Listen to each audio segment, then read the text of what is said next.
Most know him as the guy that wears the Yoshi hat, but he's also served as a video editor for The Completionist, currently edits for Arlo, has his own YouTube channel with almost 90,000 subscribers, and is pretty good at games like Smash and Pokemon. I have Yoshiller here to talk about their life, their experience being a content creator, and learn about his obsession with Yoshi.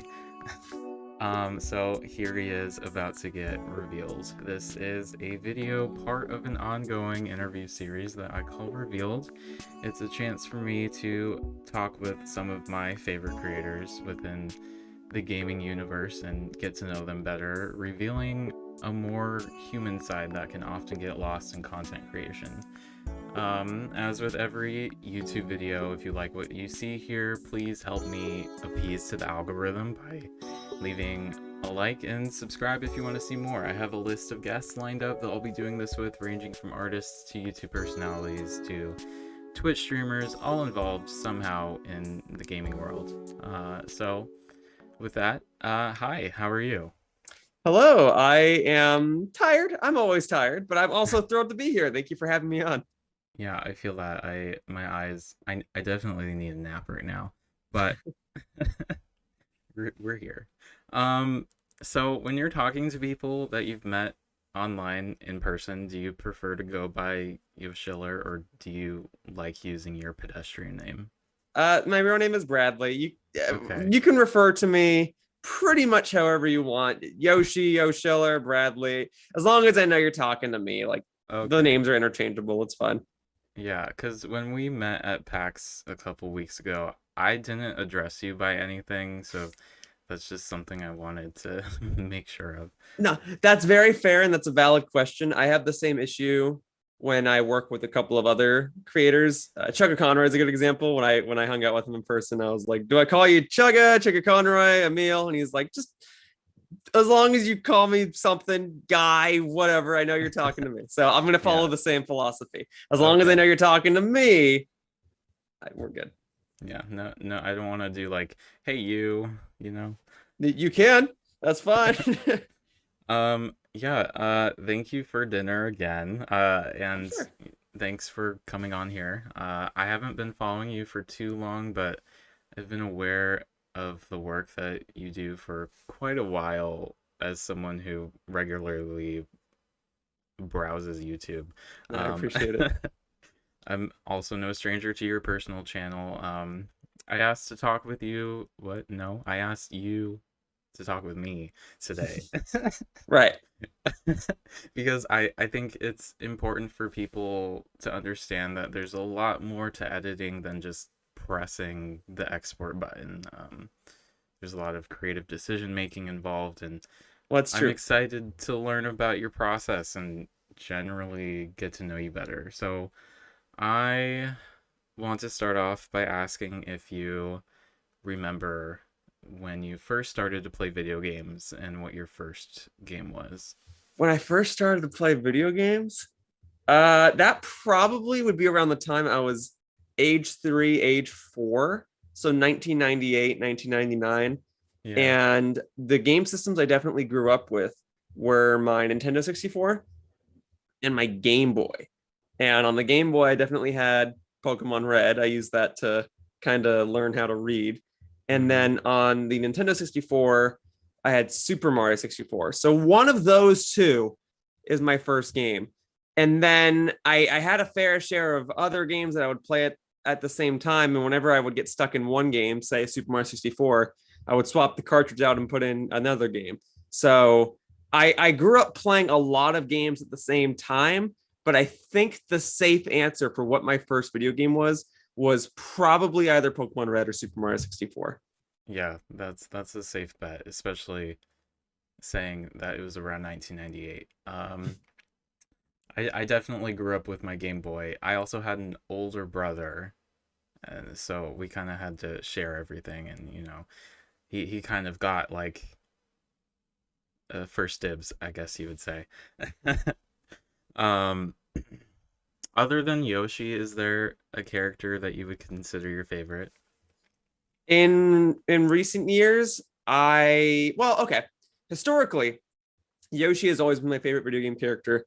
And then we go into other franchises that I really like. So, Bayleaf is my favorite Pokemon.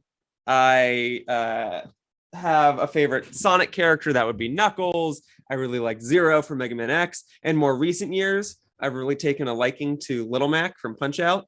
And we can kind of like go down the list of just characters I like. I don't know about a specific second favorite. I feel like saying Bayleaf is my favorite Pokemon is probably the safest answer we're going to get to a second favorite anything. But Yeah. otherwise, Little Mac, I just like in recent years too. Knuckles isn't really doing too much in the Sonic games these days, so probably Little Mac. Okay, those are good picks. So I guess let's address the elephant, or I guess you could say dinosaur. Where did the hat come from, and why do you go by Yoshiller? For sure. So recently, I actually did a YouTube video on my channel about this just because people ask me this question a lot. So I just Mhm. wanted to have one video that explained everything. But to give you the rundown, I was playing Paper Mario: The Thousand Year Door on my GameCube, and there's a part in that game where you get a Yoshi as a partner, and you get to nickname the Yoshi. So when I was trying to come up with a nickname, I wanted to have something cool sounding, but I didn't want to do anything too common or too cliche. So I thought the name Killer was kind of neat, but I thought that was too kind of straightforward. It's like naming your dog Spike, right? Everyone does Yeah, that. yeah. So I was like, what else can I do? Oh, I can kind of merge it with the word Yoshi. So I was like, Kilshi, Yoshiller. That's the one I want. So Yoshiller is ultimately the name I chose. As for the hat, I started wearing the hat because I was attending college in San Francisco, which is a very populated city. We walk outside and you will have no problem seeing dozens of people on any sidewalk at any given time. So I wanted a way to stand out, and I humorously found a Yoshi hat on eBay for $5. So I just bought it, and then I just started wearing it to class, and that transitioned into me walking from class back to my dorm, and I would just keep the hat on all the time. And I would eventually go to conventions with the hat on, and eventually just became more associated with my brand and my channel. So now I just wear the Yoshi hat all the time, and now people sometimes refer to me as the guy with the Yoshi hat, and I'm a-okay with that. Even though all I did was buy a hat off of eBay for $5, and anyone else can go and do the exact same thing. Yeah. Have you I think saw you mentioning having to replace it. Have you done that multiple times? Yeah, so the hat you're seeing me wear right now is the original Yoshi hat. That is the one I bought back in, that must have been 2013 when I bought this hat, tail end of 2013. I have multiple, and I whenever I go to a convention and I come home and do my laundry, I toss the Yoshi hat in the wash. So I wash it. But I used to keep a spare Yoshi hat in my car in the off chance that I would go to an event, say a Smash tourney at the last second, and I just wanted my hat for something quick. So my car wound up getting stolen toward the tail end of 2020. And when that happened, everything that was previously in the car, including my Yoshi hat, was gone. The person who stole my car got rid of all my stuff. So that also included getting that Yoshi hat stolen. So I've replaced that one. And in recent years, I have custom made Yoshi hats of different colors because anyone can go and buy this Yoshi hat. I was able to easily buy spares, right? Yeah. So I have a blue Yoshi hat and a black Yoshi hat that I plan to use at future events in the off chance that the green Yoshi hat becomes more common, which it's starting to be for two reasons. One, Super Nintendo World sells Yoshi hats. Yeah. You just go into the theme park, you buy it. So I might need to wear my blue or my black hat there. And then when I was at PAX West in 2021, I saw two other people with, I'm pretty sure it was the exact same Yoshi hat. So I Yeah. took a picture with them, but it's not unheard of for me to see someone else with the Yoshi hat. So I have spares, I have alternate colors. I'm ready to attempt to keep standing out. Well, that or you can start building an army. I don't know that I have a use for an army though. I'm not desperate in conquering lands or taking people down. I'm more so just trying to get a video game made. I don't think I need an army for that. I need a team. I don't need an army. Okay. Well, that's fair. So I know you're pretty good at Smash, or maybe you aren't. I don't know. How Uh, I mean, you got like medals at PAX, so I feel like that means something. let me put it to you this way. All right. I know the fundamentals of the game. Yeah. When you compete at a Super Smash Bros. Tournament, that's a lot different than just casually playing on the couch against someone who's also played the game once or twice. So when I go to a tournament, I usually don't perform all too well.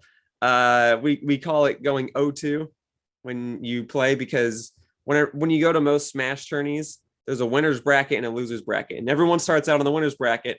And once you lose a set once, you get knocked into the loser's bracket. And when you lose a set in the loser's bracket, you're out of the tournament. So you have to lose 2 sets in order to get eliminated. So when you go 0-2, that means you've won 0 times and you've lost 2 times.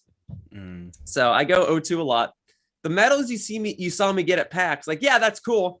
I'm not going to undersell those, but that's not exactly the same as going to a regular Smash tourney. Because at a regular Smash tourney, you might be competing against people who play the game all day, every day. You're playing against people who specifically go to these events to compete. Whereas when you go to PAX, tourneys are seen as like a side event. You might get some top level competitive players there, but you're going more as a PAX attendee than you are going as a Smash competitor. So I have the upper hand because I do compete in Smash.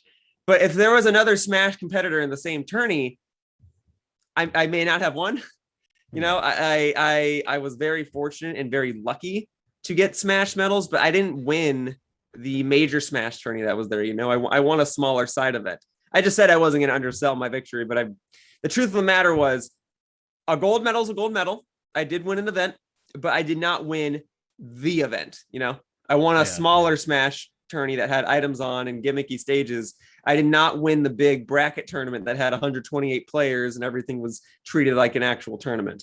So I don't feel great calling myself a good Smash player because I compete in the region of SoCal, and SoCal has some of the top players in the world, and I lose to them all the time. I am nowhere on the same league as them. You know, you make a tier list, the top players in the world go on the S tier. Then you get like regular people who regularly make it into top 8 and probably your A rank. People who probably win at least 2 or 3 sets before they're eliminated is probably more B rank. C rank, you know, you show up, you can beat the occasional player. I'm probably more like D rank.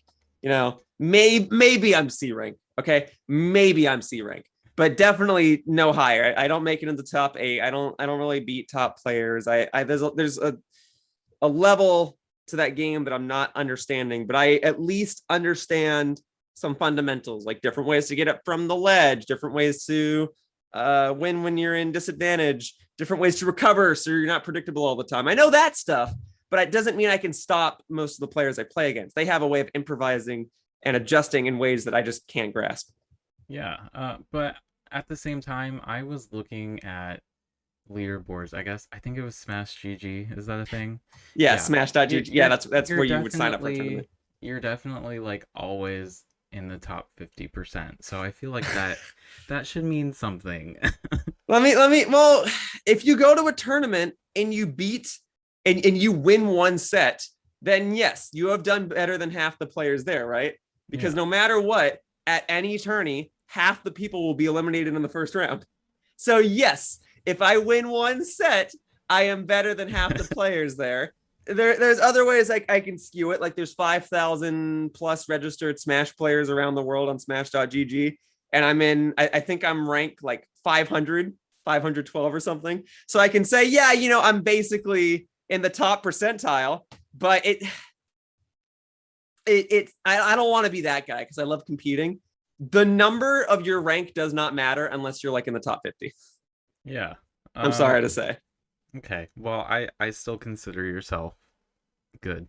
I Um, appreciate it. Thank you. I'm just letting you know, like, there's a whole league of people there that I'm so far removed from them. I'm flattered they even hang out with me. They are so good at the game. I just don't understand it. It's like they're speaking another language. I just yeah, don't get it. yeah.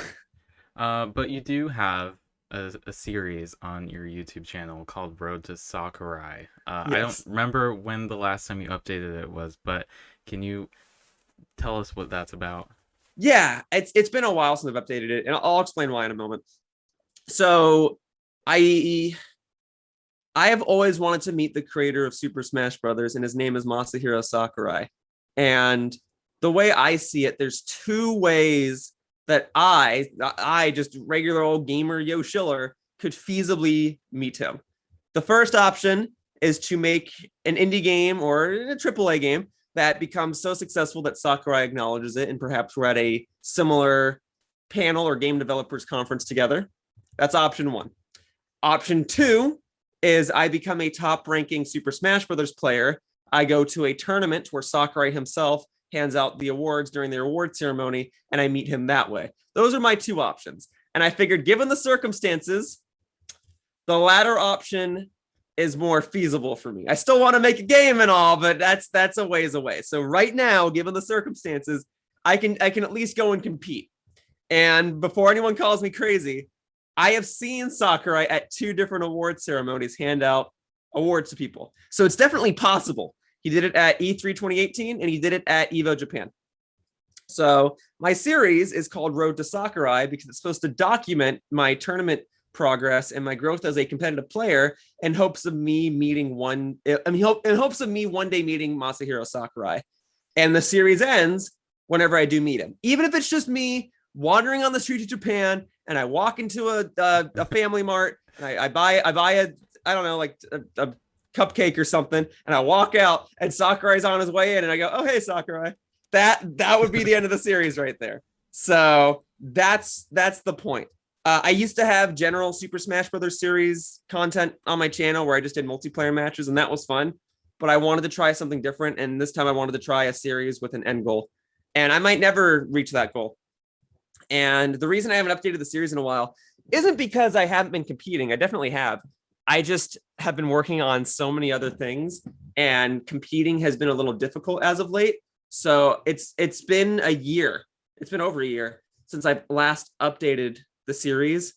I definitely want to work on it. And there's a possible timeline in my future where that becomes like one of two series I focus on my channel. Like I've considered the possibility where I only do like whatever Wednesday content and Road to Sakurai content on my channel, and I just become Smash full time. But we'll see. For now, I've had so many other interests that I've been trying to do those as they come up. So Road to Sakurai has been kind of put on the back burner for a while. Yeah. Um, what would you say your main is right now? In Super Smash Brothers, Yeah. so I primarily play Yoshi. Okay.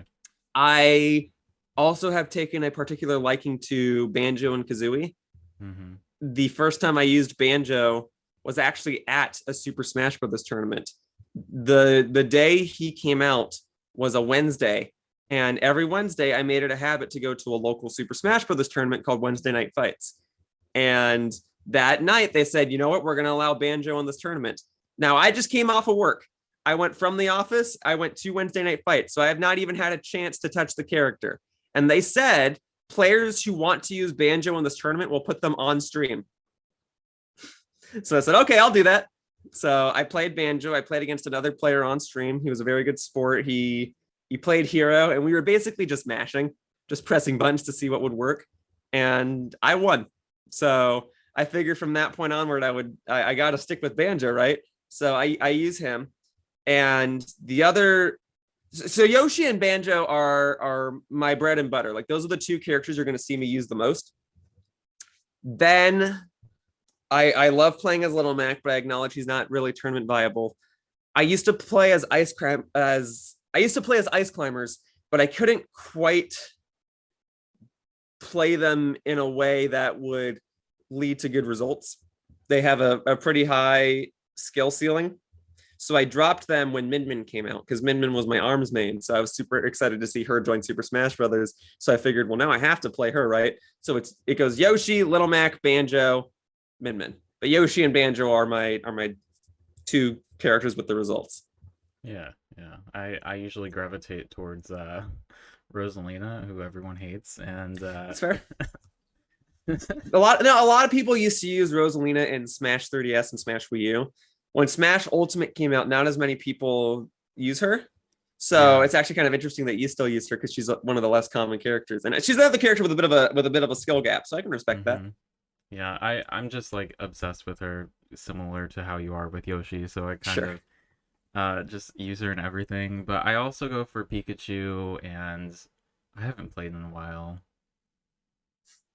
Usually Rosalina and Pikachu are my go-tos. Fair enough. Um, when did you start making YouTube videos, and why was it something that caught your interest? I started making YouTube videos all the way back in 2006. That's not with my current YouTube channel. With my current YouTube channel, that starts with 2008.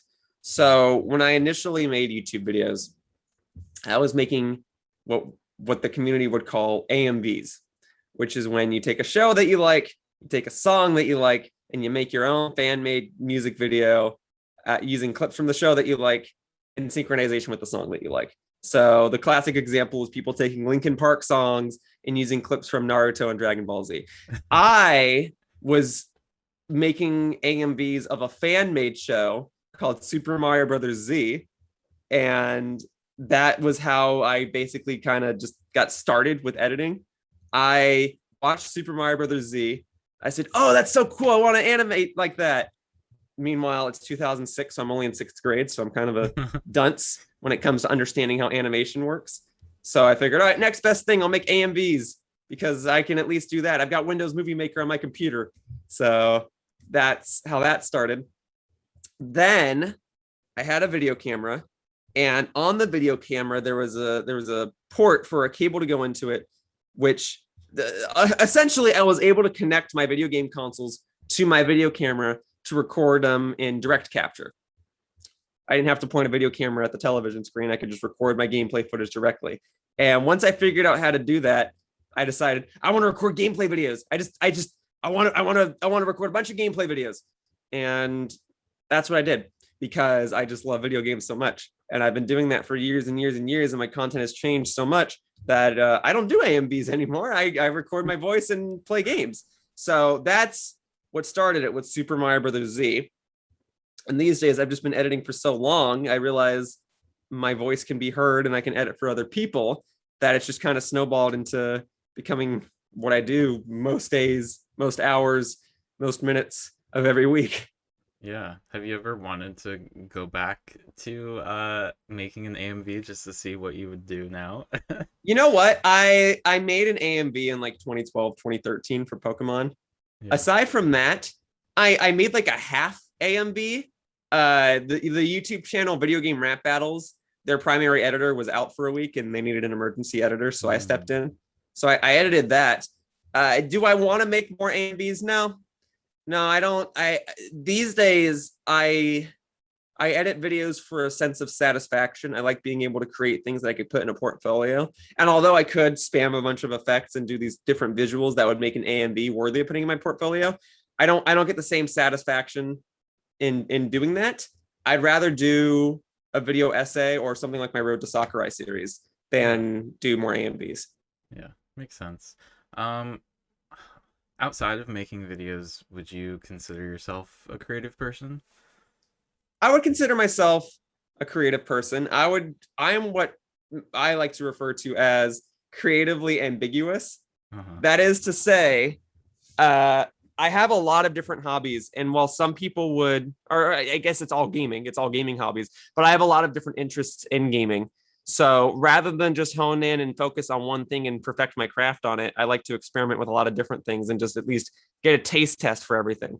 I probably could become a top tier Super Smash Brothers player if that's all I did, but I also like competing in Pokemon. So I do that. And I also wanted to record my gameplay experience with playing Legend of Zelda Breath of the Wild for the first time. So I did that for 2 years. Oh, and I also enjoy editing the occasional video essay. So I do that. I just do a lot of different things so I can at least say that I've done it, which means I'm constantly creating different styles of content as the years go on. Yeah. Um, let's see. What kind of person were you like back in high school? How would you describe yourself? Roughly the same. The only difference Yeah. is I wasn't wearing the Yoshi hat yet. Okay. I was making videos throughout high school. In high school is when I made what is now my most popular YouTube series, New Super Mario Brothers Wii. Mm. I made that with my high school friends. They would come over to my house. We'd record whatever we could on a school night, and then we'd go to school the next day. So I was basically the same guy. I got good grades. I was an honor student. So it wouldn't be fair to call myself the class clown, but I was like the joke cracker in the class. Yeah. I would make these quips that would in today's day and age make people cringe. For example, we'd read a satirical passage from Jonathan Swift in my English class, and I would say, "Oh boy, I hope this goes swiftly." Stuff like that. No. If I'll give you a prime example of the type of student I was in high school. Okay, so when I took honors English for 10th, 11th, and 12th grade, those were some of the toughest classes I ever took because I had rather infamously the toughest teachers in the school. And I know everyone likes to say I had the toughest teachers in my school, but no, these teachers had a reputation for being the toughest. In 10th grade, I had my teacher, Miss Zwick, who was the head of the English department and had a very strict, infamous teaching curriculum, but she was also one of the best teachers I ever had. Then kind of her rival frenemy was Mrs. Gregorio, who I had for both my 11th and 12th grade. When I had Mrs. Gregorio in 12th grade, just honors English literature, you have to write a video, not a video, you have to write a research paper that's like 6 or 7 pages long. It's worth like 10% of your 20% of your grade, some absurd amount. So you spend a month of your school year basically working on this research paper. And at one point, you print out 3 or 4 copies of your research paper. The teacher only wants to see the final draft. So one day you come into class with your 3 or 4 copies, and the teacher collects them and then randomly distributes them to other students in the class. So you can kind of peer review them. And then you're supposed to take your red pen and make notes on how you think this research paper could be improved. And then she would collect all of them to make sure that people were actually reading the research papers. So when I made my notes, I would put these over the top circles and arrows and all these grammatical marks for things that were very, very minor. So I'd be like, "You forgot a comma in this sentence. How dare you? Do you understand the grammatical integrity that you have when you write a research paper and you dared to forget a comma here?" Terrible, absolutely terrible. And I would write like these big paragraphs with a red pen of all these things that like were very minuscule mistakes. And I would get to the end of each one and be like, "Hey, don't feel bad about all the red marks on your paper. You're a good student. Here, I drew you a cookie." And then I draw a picture of a cookie. All right. I did all that. Teacher collects them. I was not aware she was actually gonna read some of the comments that we wrote. I thought she was just gonna skim through and be like, "Yep, there's some red marks on these papers." So we come back to class the following day because we're about to do the same thing again. And she's standing there just kind of holding the stack of papers, kind of just like gently, flicking through them with her thumb. And the bell rings, and we all sit down and there's silence. And she goes, "Well, you kids today love to use the phrase LOL, which I'm sure you all know means laugh out loud. But oftentimes I feel that when people on the internet say LOL, they don't often laugh out loud. Well, I am pleased to say that there was one student in this class who did make me laugh out loud." And then she looks at me and I'm kind of sinking down in my chair like, "Oh God." She goes, "Bradley, your comments on these research papers made me laugh out loud. So you, sir, get to go to the prize box."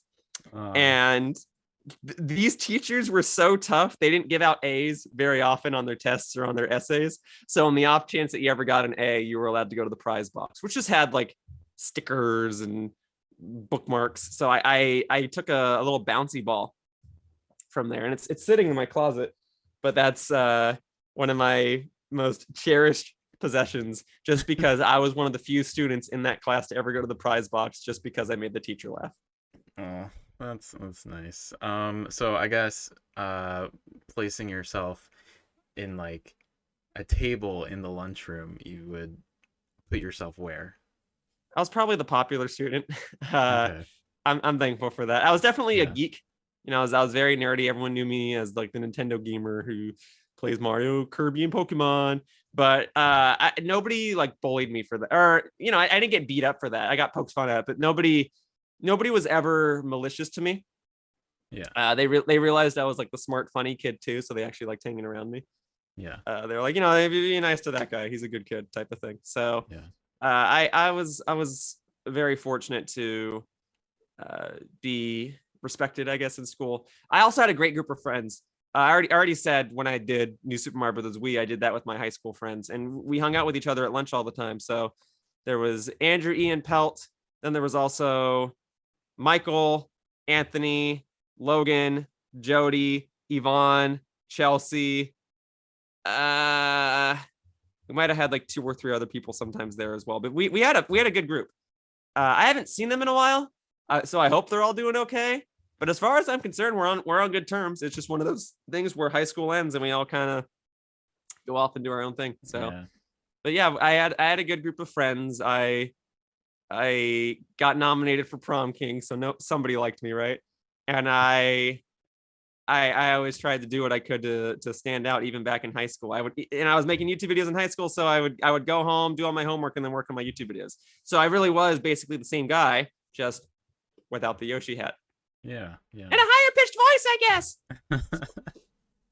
I definitely floated around the cliques, but like you could commonly find me with the band geeks. That's fair. Yeah. That's fair. When I entered your name in Google and I clicked on like those celebrity like who are they sites, a lot of them mentioned your new Super Mario Bros. Series. Yeah, So it's because okay.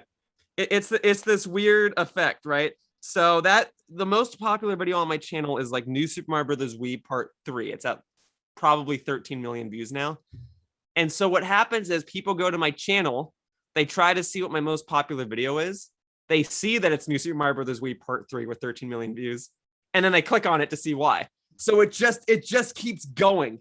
It yeah. just keeps shooting off, even though I can't remember like a detail about that video other than Andrew Ian Pelt and I played New Super Mario Brothers. So I kind of feel bad because I get so many people who still come on my videos and they comment, "Yo, I love your New Super Mario Brothers Wii series." And I go, "Great. I can't remember anything about it. I've done so many videos since then that I poured my heart and soul into, and people won't watch that. They go to New Super Mario Brothers Wii." And I guess I should be thankful. I don't feel like I should be the New Super Mario Brothers Wii guy because it's not really a game I remember anymore. I feel more comfortable being the Pokemon Sword and Shield guy because I compete in that, or being the Legend of Zelda Breath of the Wild guy because I 100% of that. New Super Mario Brothers Wii was fun and definitely like skyrocketed my YouTube career, and I'm glad that I was able to do it with friends.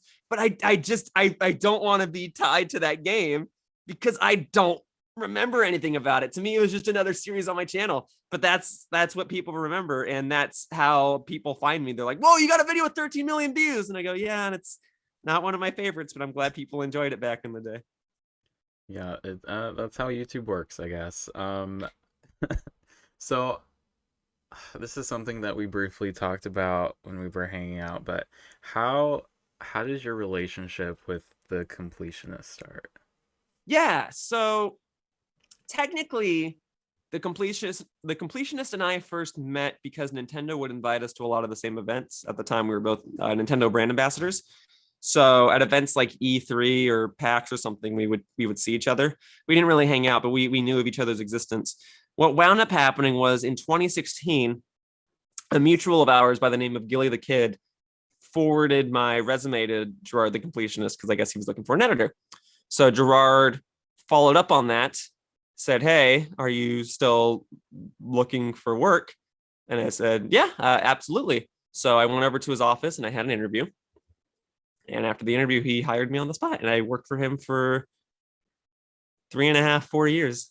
Yeah.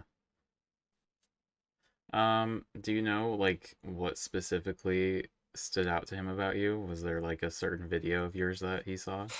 I don't know if it was I don't know that he saw a specific video of mine and said, "I want that guy as my editor." I think it was more so he knew I really wanted to work there and didn't have a bad background, I guess. Because I know that there are a lot of people who want to work for the completionist or work for a YouTuber, right? Because they see it as the dream job. Yeah. But I think a lot of people when they say they want to do that, they don't always understand the undertaking that is required to do a job like that. So I think he knew because I was making YouTube videos for so long and knew how difficult it can be to create some videos. I think he just knew that because I knew that he's like, we can trust this guy type of Yeah. deal. And early on, I was coming in 5 days a week handling whatever video projects he wanted me to handle. At the time, he launched a personal channel. We just referred to it as Gerard's personal channel, and he was doing 3 videos a week on there. And I would go in and I would just edit them. And then as time went on, we didn't really do the personal channel anymore. And he did his New Game Plus show. So he was doing multiple videos on his own big channel per week, and they put me on that. So I just edited New Game Plus, which was basically like the completionist for games he's already completed. So it was just another completionist show. So I got to edit that, and that was flattering, and that really tested my editing skills. And I spent many late nights, but I feel more proud of the work that I did on there than something like my new Super Mario Brothers Wii series. And overall, obviously, it was just the more I worked there, the more comfortable we all became with each other. Yeah. Did he play New Super Mario Bros. Wii? I don't know about New Super Mario Brothers Wii, but he definitely did New Super Mario Brothers U because Did you edit that one? I did. So he did New Super Mario Brothers U back in the day, and then we had to redo it with New Super Mario Brothers U Deluxe, and I edited that video. Um, so I guess Arlo, was that like a similar experience? Someone recommended you or like he knew about you? Yeah, so Arlo is a fantastic guy, and I've been watching his content for years, and we finally met in person when Nintendo invited the both of us to PAX. Well, they didn't invite us to PAX. We went to PAX, and then they invited us to their headquarters to do a Nindies event. So we met there, and we just hung out in the lobby, and he was freaking out because I guess Reggie walked by, and he was like, "Yeah, oh, that's Reggie," and I'm like, "Oh, yeah, oh, that's cool." And then and then we took a couple pictures and whatnot, and then a couple months after that, he asked me if he could borrow some footage from videos I upload on my channel. I'm like, "You're always welcome to use footage." He's like, "Cool." Then in 2020, we went to PAX East together, and we hung out a bit, and we went to like a Chinese restaurant for dinner, and we were just sitting, and I asked the question like, "Hey, so I've been thinking about kind of just doing my own thing and not editing for the completionist anymore. Would you guys think less of me?" And they're like, "No, of course not. No, nonsense." And then Arla goes, "So, I mean, does that mean you're looking for work?" And I said, "Well, I don't know. Do you need an editor?" And he goes, "Maybe." And he followed up on that like 4 or 5 months later when he was doing a Metroid video. And he's like, "Hey, I can trust you. I know you used to work for the completionist and stuff, and I can use an extra hand. Do you mind editing this video?" And I said, "Of course." And then from there, he brought me on more regularly. He has a primary editor. His main editor is Kane. So Kane handles Arlo's biggest projects. Like Arlo's done like hour-long reviews on games. So Kane loves to edit those. And so during that time, if Arlo has like a smaller side video that needs to go out, he puts that on me. So Kane takes the big stuff. I occasionally take the smaller stuff. Arlo's been trying to, just grow his channel, expand his reach. So that often means putting out more videos. And he generously gave me an opportunity to edit his stuff, and I've been flattered to work on it ever since. So yeah, Yeah. he brings me on every once in a while. I guess I'm a regular at this point, but I'm not. It's not like a set schedule. He just comes to me every once in a while and he's like, "I got a video for you," and I was like, "Great, hand it over," and I work on it. Yeah. Have you seen his legs before? Have I seen Arlo's legs? Yeah. That's a good question because I mean we definitely had dinner together, but I guess there was I a table know. blocking everything, right?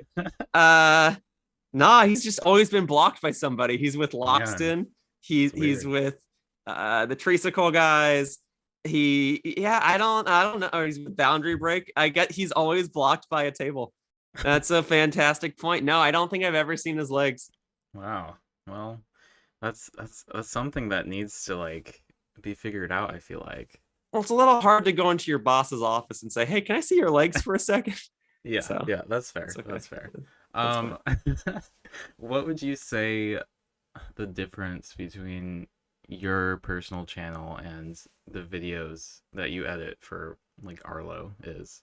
Sure. So, I mean, Arlo primarily does what we would call video essays, where he has a point he wants to make or a topic he wants to discuss, and he presents it.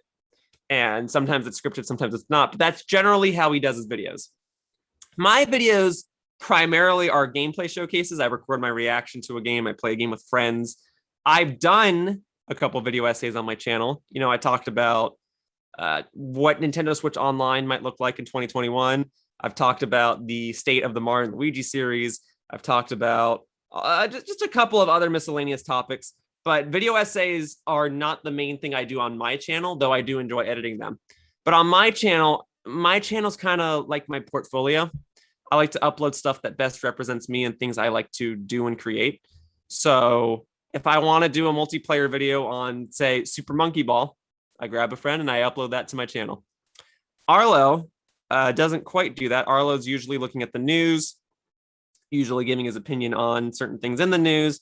Then he sends me a voice file or a video file and he says, turn this into a video. And I go, okay. And I think that works out because my channel can become more of a hobby type thing. I can just kind of relax and do what I want on my channel. And then I get to do the more editing intensive stuff for someone else's channel because that feels a bit more like work. So I like editing for someone else because it allows me to flex a bit, flex my creativity, flex my knowledge, and work on something that's more satisfying, work on something that takes time and gets to be seen by a lot more people than if it goes on my channel. And then on my channel, I get to record my reaction to the first time I played Breath of the Wild or the time I won a competitive Pokemon tournament and stuff like that. Mm-hmm. Yeah. I think it's important that when we are working that we're always also learning new skills. Always. Yeah.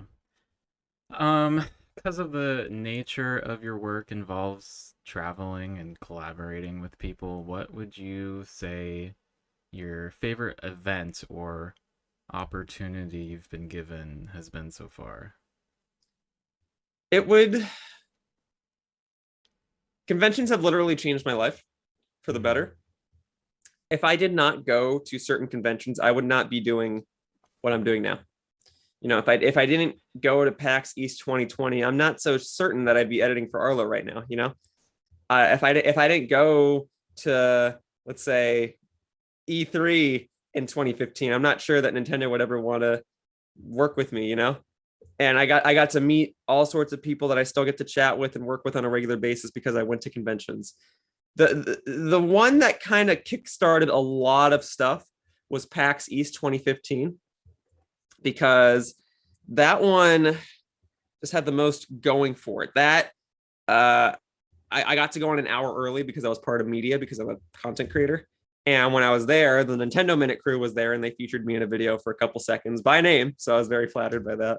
I got to play Splatoon before it came out, and the Nintendo employees were actually very generous and they allowed me to go to the front of the line. So that was awesome. Then there was also Chugga Conroy's Super Smash Brothers tournament. So I got to compete in that and meet all the people that were in that tourney. Then I got to meet some people that worked for YouTube, and that got me part of the YouTube gaming system early on. So that was kind of neat. And then that's where I met probably the most people. I got to work with the most people. In terms of my favorite convention story, That's probably E3 2017. Just to tell that real quickly, and I've told it before. E3 2017 had an arms tourney where people that attended E3 could try to play on stage and compete for a chance to be in an 8-player arms tournament. And I waited in line, and I waited all day in line, and finally I got a chance to play, and I had to win 6 times in a row if I wanted to be in the arms tourney. And if you lose once, you're eliminated, and everything's done King of the Hill style. So you go in, you play a match. If you win, you become the King of the Hill, and you keep playing until you either win 6 times or until somebody beats you. So I went in. One of the first people I had to fight was a top-level Super Smash Bros. Player that Nintendo had flown to that event to compete in the Pokken tourney. So he was right in front of me. I was very fortunate to defeat him. He then got a crowd of people to root for me. Meanwhile, because I was waiting in line so long and was playing a motion-controlled game, I had to pee. So I'm kind of jumping up and down, like trying to hold it in while doing this motion-controlled game. So people in the audience were laughing, cheering for me, saying like, "Who's this crazy guy in the Yoshi hat jumping up and down, beating everybody?" I won 5 times and lost the 6th battle. Oh, man. So that sucked. But because of that, though, they gave me an ARMS t-shirt. They gave me some ARMS pins. I'm afraid I don't know where the pins are anymore, but I definitely still have the t-shirt. And as I was walking off, some Nintendo reps were like, "Hey, we really appreciate your time in the arms tourney. It seemed like you had a crowd of people rooting for you. We want to provide the opportunity for you to come to the VIP section tomorrow and play whatever game you want." And I said, "That's awesome. I'm flattered. I really got to go to the bathroom. Can I just like get a phone number or something?" And they're like, "Oh, yeah, sure." So they gave me a phone number, and the following day I got to go to the VIP area. So cool. That's my favorite convention story. Was I competed for this thing? I did not win, but at least had the story to tell. Yeah. Let's see. In terms of what you do for work, how do you navigate a conversation with someone who doesn't believe what you do is like a valid job? Oh, I deal with that all the time. Yeah. It's generally easier to say that I'm a freelance video editor, which is true, than it is to say that I get paid to play video games. Yeah. So when people when I go to an event or I am in general public and people ask me what I do for a living, I say I'm a freelance video editor, and they say, "Oh, what do you edit?" I say I edit videos for people on social media. That sounds professional. It's straightforward. It's kind of vague, but it gives at least people a general understanding of the type of work that I do. I can't necessarily go around all the time and say I edit gaming videos for a blue monster. It's a little harder to explain that. It's funnier. You could. It's trickier to explain. So usually I just say I'm a freelance video editor, and I edit YouTube videos and other social media content. And then people ask like, "Oh, are you an influencer?" I say yes. "Oh, do you do like gaming content?" Yes. "Do you get paid to play games?" Yes. "How does that work?" Okay, so those advertisements you see right before you start watching a YouTube video? Well, when you watch those, I get money. That's how that works. Oh, how many subscribers? And then it snowballs into that. So if you treat it like a professional job, then other people will surely follow. Yeah. Have you ever been canceled? Have I been canceled? No. I've had drama with other YouTubers, and that's turned some other creators against me, but I don't think that counts as getting canceled. I have not done anything that I think would get me canceled. The only thing that would come close is when I was working for The Completionist. We used to do bets, and it's like, if I lose this bet, I would do this thing. So I've lost one bet, and I don't really want to explain what the details of that bet were, but I had to do and say some things, and I feel like if that came out, like, that might get me canceled. But otherwise, no, I don't. I try to respect people's boundaries. I try not to hurt anybody. Although I'm flattered that I get to work with a lot of other creators, I also often keep to myself. So I'm not. Yeah. I'm not looking to. What are the other common things people get canceled for? I'm not looking to have sex with an underage person. I'm not. I'm not desperate. I just kind of do my own thing and hope I become successful for that reason. I'm not craving power type of thing. Yeah, I definitely see you as like a positive pillar in the community, I guess. I Uh, appreciate that. yeah. Um, do you have some kind of greater career goal in mind that you're working towards? I would love to one day make a big, fun, successful, widely discussed video game. And I use all those adjectives because a lot of people say, "Oh, I want to make a video game," and then people ask like, "Oh, what type of game do you want to make?" And they're like, "Oh, just is like I want to." They don't really have an idea. I'm not looking to make a small smartphone game or something for a quick buck. I want to make a game with a story and characters and engaging gameplay concept. And I have all the ideas. I have not made a game design document yet. That was actually before the world shut down in 2020. That was going to be my plan for 2021, but now things are so different.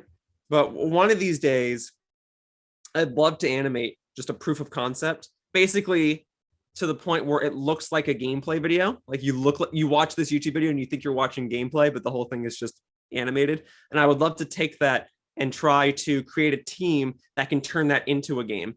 And I have a few different avenues that I think would allow me to hopefully reach that goal. If nothing else, I would love to just have a job at Nintendo one day. That's Yeah. really what I'd want. If I can pitch my idea to them, that's ideal. But I'll take what I can get. So a job at Nintendo, a successful game that's approved by Nintendo, that's the end goal. Yeah, yeah. I think as long as I'm happy with what I'm doing and like making money to survive, then that's all I can really ask for. Fair enough. I don't think there's any shame in that. Yeah. Um, how have you been dealing with the pandemic? Like, what kind of things have changed for you? So I'm fortunate in the sense that because I just make YouTube videos, I can work from home. Mm-hmm. So that much has been fine. I stopped working for The Completionist as of April 1st, 2020. And we discussed in January of 2020 that I would no longer be working for him. I told him I felt like opportunities were passing me by. I'd like to go and pursue them. He said, okay, well, we'll say your last day of employment's April 1st. The pandemic shut down pretty much everything in March. So I spent my last month working on The Completionist from home. And then when April 1st rolled around, I basically just woke up and said, oh, guess I'm not working on The Completionist today.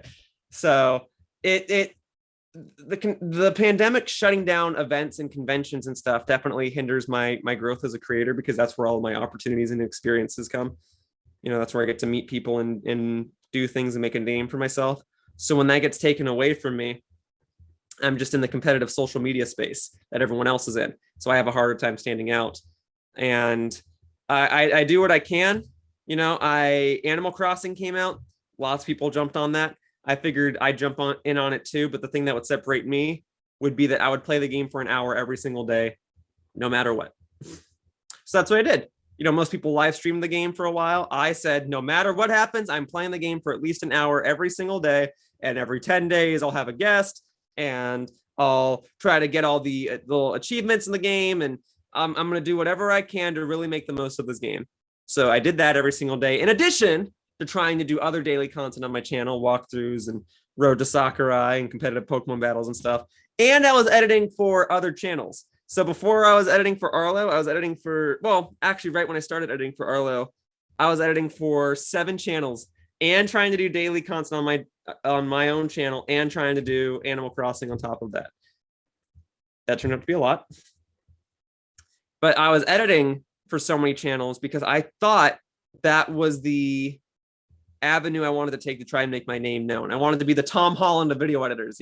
I just wanted everyone to think of me. I wanted everyone to know me because I figured if I can't go to conventions, I need my name and appearance to pop up somewhere else. So what better way to do so than to be on other channels and have people say special thanks to Yoshiller. Yeah. So I cut back on the amount of channels I was editing for. And nowadays I'm not playing Animal Crossing anymore. So I'm still trying to do daily content on my channel. It's been hard because I just got back into traveling to events. Like I just came back from PAX West and I've been trying to catch up. and I'm trying to just do what I can to hopefully find some avenue or timeline where I'm able to pursue the goals that I want. For the time being, I just have to be patient and acknowledge that the world isn't normal right now because of the pandemic. And we'll see what opportunity comes my way and what other opportunities I need to chase down.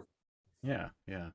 I guess speaking of PAX, you recently posted your vlog, so if people want to see what it's like attending a large event during this world crisis, that's available. That's there. What do you think the biggest misconception of you is? That I don't know. That I'm going to tell you a couple of things about me, and maybe that'll help me get to the answer. Okay. Okay. I don't get offended easily. I'm not all that smart. I don't know that I'm all that stupid, but I'm really not that smart of a guy, and I'm willing to admit that I'm not that smart of a guy. I don't mind losing. I lose a lot, so I'm kind of used to it. I love winning, obviously, but I more so just love the idea of competing. Obviously, we said a misconception is that I'm good at Smash. That's not true, but I don't think that's the biggest. I don't think that's the biggest misconception. I think, well, some people might not even know that I make content anymore. So I think a big misconception is that I'm not around anymore. But I am still making content. I acknowledge that I'm a bit of a has-been creator. You know, different creators have risen from the ranks and have surpassed me in viewership, and that's a-okay with me. I'm kind of over trying to be better or compete with these other creators. I just respect the fact that they are doing well. I think that some people might think I'm like crazy. I don't know. I do a lot of crazy things, even if it hinders the growth of my channel. But I'm not ever trying to hurt anyone else. You know, I think some people might think that that I'm stubborn. That's probably true. I do like to complete what I finish, even if it hinders the growth of my channel. You know, most people would say you should have stopped your Animal Crossing series after 100 videos. I was like, no, I'm gonna do the full 365. I'm just gonna finish it because I'd rather have the bragging rights. So, what's the biggest misconception? I don't know. I don't know because I don't know if anyone has a great understanding of what I am or what I do. Yeah. So I don't know if there is one general misunderstanding. I think it's just a lot of smaller ones. I think that's fair. Um, has anyone ever recognized you in public? Not like, I mean, we did experience it together, but like not not not like from an event or like some big thing you got invited to, but like just like casually going into Walmart, you know? No, it hasn't happened. Okay. I've only been recognized at events. I can get recognized with my hat off, but only at events because the guys at these events are usually like the same rotation of people, so they see me a lot. But outside of events, like just shopping at Walmart or Target or something without my hat on, no, I have not been recognized. Yeah. If I talk to people about YouTube and I mention the Completionist or Arlo by name, they'll recognize them. Yoshiller is not a common household name, so even if I mention myself, I'm not usually that recognized. But I guess I'm thankful that I don't have to worry about being recognized in public. I've seen it happen to Gerard several times. Yeah. You know, we'd go to the midnight launch of the Nintendo Switch, and obviously you're dealing with a demographic of people that also want the Nintendo Switch, and there's bound to be someone there that recognizes Gerard. So that's happened. But for me, just being Bradley from The Completionist or Yoshiller on YouTube, no, it has not happened. So was the time that we got food together like the first? I don't know if that counts because I'll explain that story real quickly. When I went to Seattle for PAX West, Aaron and I went and grabbed food together, and when we did that, we went over to a fish and chips type of place, and I had my mask on, which had a picture of me with my Yoshi hat, and he asked, "Is that you on your mask?" I said, "Yeah, that's me." And he goes, "Oh, are you a YouTuber or something?" I said, "Yes." He goes, "What's your channel name?" I said, Yoshiller. And then he recognized me. Yeah. Had I not had the mask on, I'm convinced he would not have recognized me. And even then, he knew me by name, not so much by appearance. Yeah. So I don't know how much that counts. I can guess talk. that doesn't count. I can talk to other people and occasionally they'll recognize the name Yoshiller, but it's not common. And even then, when it gets brought up, it's usually because I'm talking to somebody who's already a Nintendo fan. So I'm kind of known in that Nintendo sphere, but I'm not known to the general public. I've been on the news and stuff, but I'm even then, general person's not gonna recognize me or remember me, and that's probably a good thing. You don't really show your face in your videos, so you're not like easily recognizable. Yeah, not often. I don't. I've done more videos recently with my face in them, but I don't really do face cam. Like my PAX vlog, obviously my face is all over it, Yeah. and there's one or two other videos where I just sit down and speak in front of a camera. But no, usually if there's an image of me, it's like a cartoon. It's done for a thumbnail purpose. My actual identity has become more known as I've done videos. If we wind the clock back like 10 years, I didn't even want people to know my name or my voice.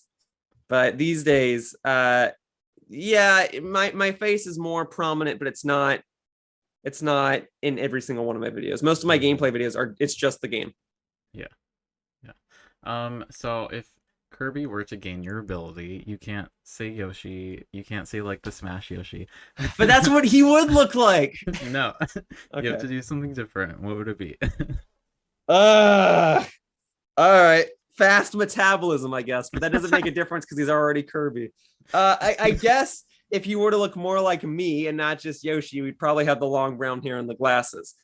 In terms of what ability he would get, I guess he'd be pretty scrawny. I'm not Okay. I'm not that strong. He'd be kind of fast. He would be busy all the time. But like what's an ability? Like what's a skill that I have? I don't know. Endurance? Stamina? I don't know.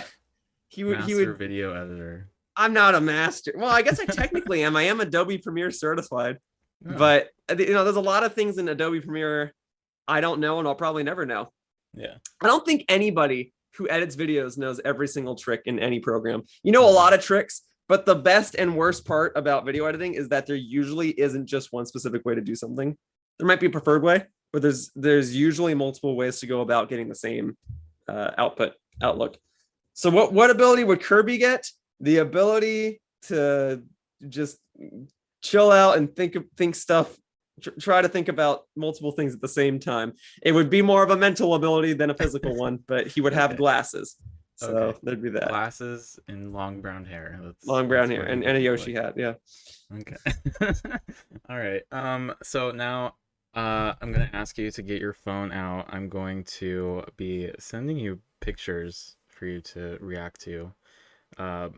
Obviously through our Twitter DMs. I only have 8 pictures, so it's not like something extensive. I tried to do a deep dive on your Twitter and look for pictures that I had questions about. So that's what's happening. I've always got questionable pictures, dude. I can even send you some if you want. I'm ready whenever you're ready. All right. So first picture is Yoshi. That's my man Yoshi.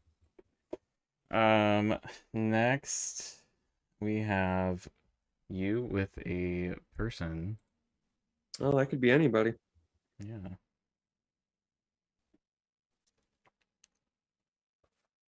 Oh yeah. Okay, yeah. You want me to explain that picture? Yeah. Yeah, so that's just after I got invited to the Nintendo VIP section in 2017. And you can see that both Bill Trennan and myself have our ARMS t-shirts on. That's right after that happened. That's so cool. I walked in there, saw him, took a picture, and we went on our way. Yeah, I'm wearing the ARMS shirt. He's wearing the ARMS shirt. That's exactly. I'm glad I already told that story. Yeah, that's from me almost qualifying for the ARMS tourney at E3 2017. Yeah. Okay. Next picture is of a certain gaming system. Yeah, my Nintendo 64 DD with a Japanese copy of Bomberman 64, The Second Attack in it. Yeah, so here's the scoop. When I first started getting paid for YouTube, I got a pretty decent paycheck. And I decided I wanted to spend my first paycheck on something and save subsequent paychecks.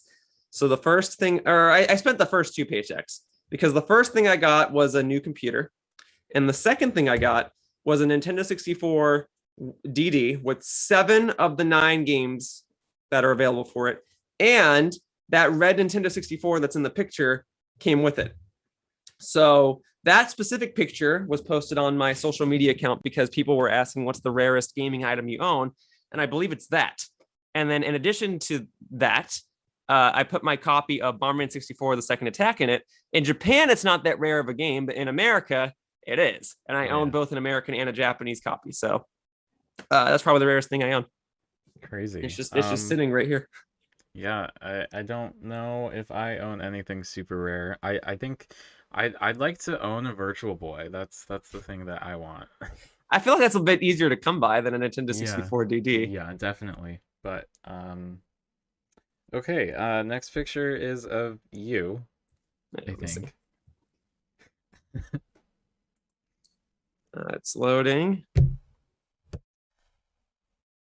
Yeah, all right. So you must be curious about the Splatoon shirt. Well, I got the shirt. No, actually, I will tell you where I got the shirt. So that was from 2015 when Nintendo was promoting Splatoon. They had something at Santa Monica called the Splatoon Mess Fest, and they just allowed people to go there and play Splatoon. And they also had this big obstacle course there, which sadly I was not able to go on. But they also had these Disney XD stars, and one of them was named Joey Bragg, and I got to play on his team against another Disney XD star whose name I forget, and we won. And after doing so, we got these Splatoon shirts, and Nintendo interviewed me, and I got to appear in one of the Splatoon commercials with the Splatoon shirt on. As for this specific picture, the Fox McCloud hat, yeah, so here's the scoop with that. That was a prop used in a Smosh video. One of the people who works at The Completionist is Michael Barrity, and he used to edit for Smosh. And we were doing an episode for The Completionist on Super Smash Bros. Melee. And we have this bit where we're sitting down and we're talking about Super Smash Bros. Melee, and Gerard starts like hallucinating or whatever. And then the camera cuts back to me, and I have that fox head on. So I took a picture with that in my Super Smash Brothers controller, just because that was like right after we finished filming that bit. So you're the completionist Super Smash Brothers Melee. So you're not a furry, is that confirmed? I am not. I have plenty of friends that are, so I respect the community, but I am not a furry. Same. Next picture is another one of you.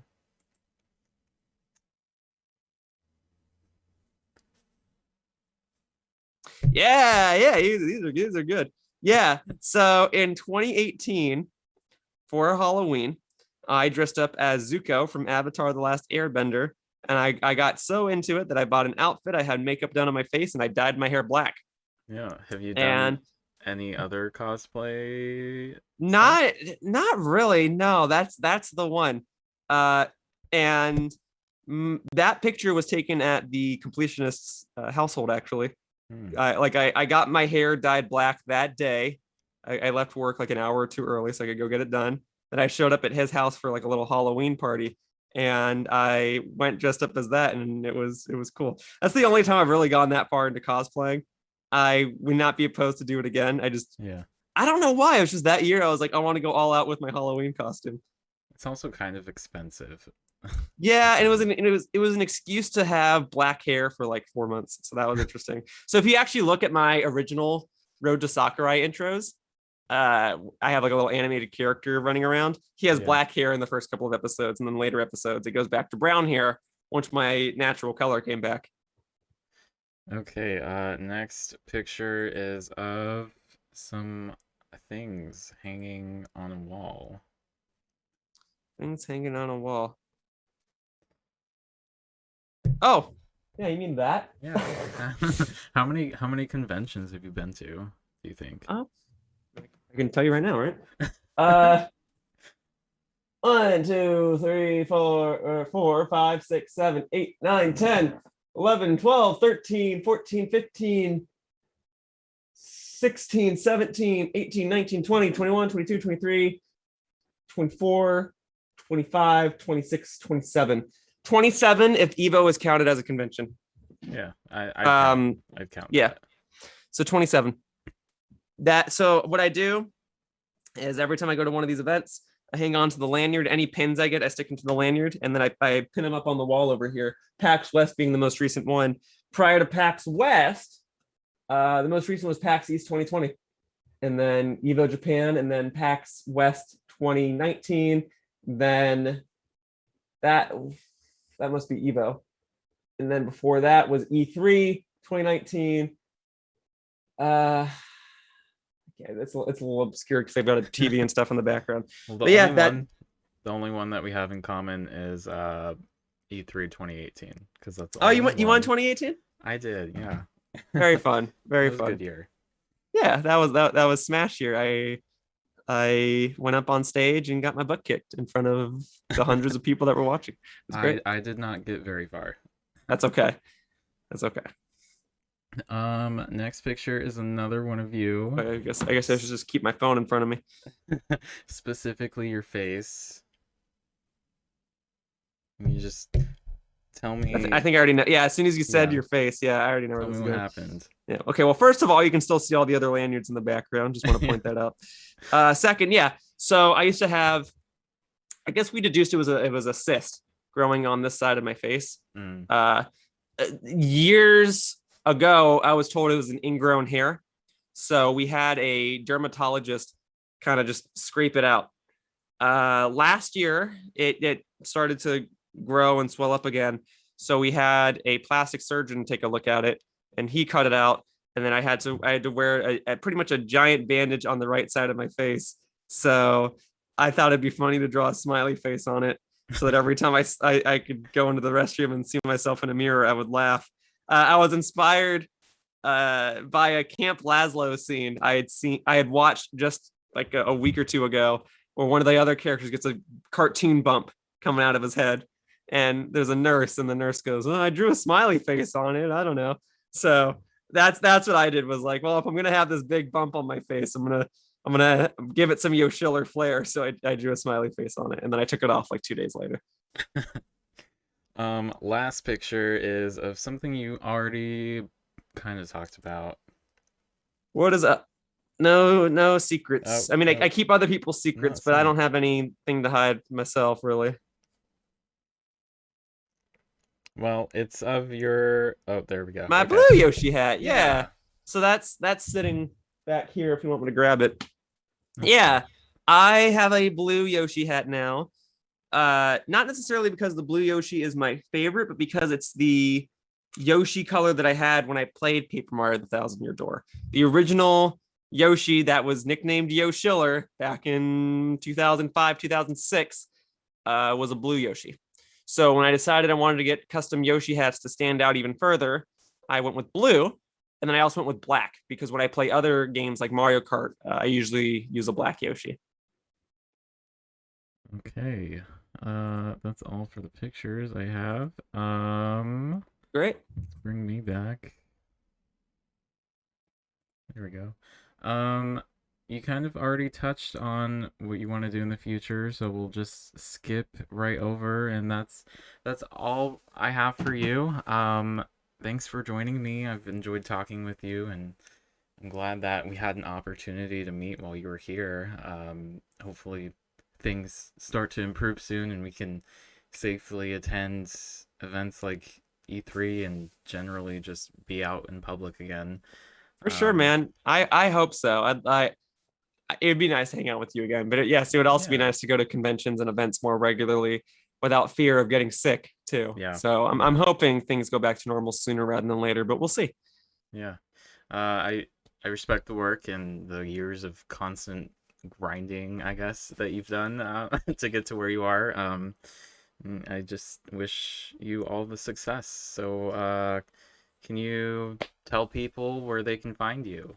For sure. Well, first of all, I appreciate you having me on. Thank you very much. I'm very honored to be on your show. My username is Yoshiller. So if you type in Yoshiller and you see a guy with a Yoshi hat, that's me. On Twitter, I am at real Yoshiller. So the word real. Did someone steal Yoshiller? Sure did. Yeah, when you reach a certain level of popularity on social media, people take your account name. So Yoshiller was taken. So I am real Yoshiller. Once again, generally speaking, if you see a guy with a decent amount of followers and a Yoshi hat, it's probably me. But I'm only on YouTube and Twitter. So no Facebook, no Instagram, no TikTok. YouTube and Twitter. And I try to do videos every day. And then I tweet about where I'm going to be and whom I'm going to be collaborating with on Twitter and all that fun stuff. So please be sure to check me out. All right. Well, that's it. All we have to do now is just wave goodbye. Goodbye. Goodbye.